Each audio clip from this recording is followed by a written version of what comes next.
and shout in the prison. Something happened. And there are many examples where praise turned around situations like this.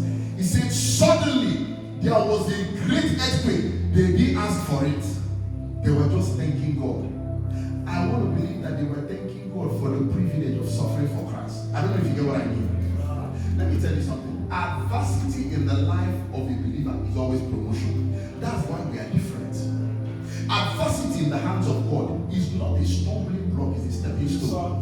Because every blessing, every major blessing a believer receives shows up in a uniform called adversity.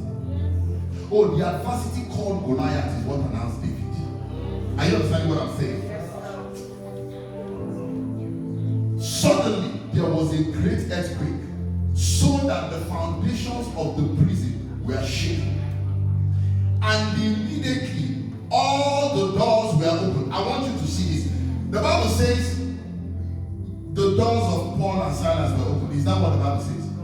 No, the Bible says maybe there are doors and then the people beside them. The Bible says all the doors were opened and everyone's chains were loosed. I want you to understand the far-reaching consequences of praise through adversity.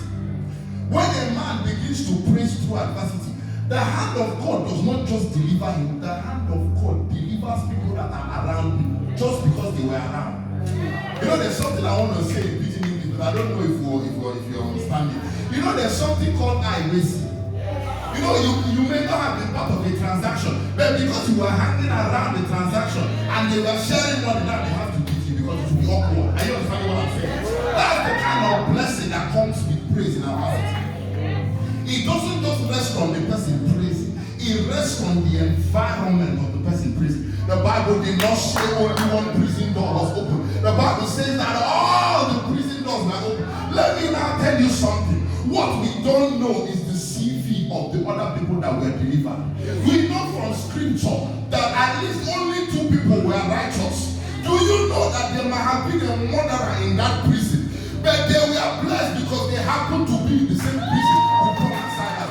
Do you know that nobody checked to say, release the innocent, but imprison the guilty? Do you know that both the innocent and the guilty were released? That's the grace of God.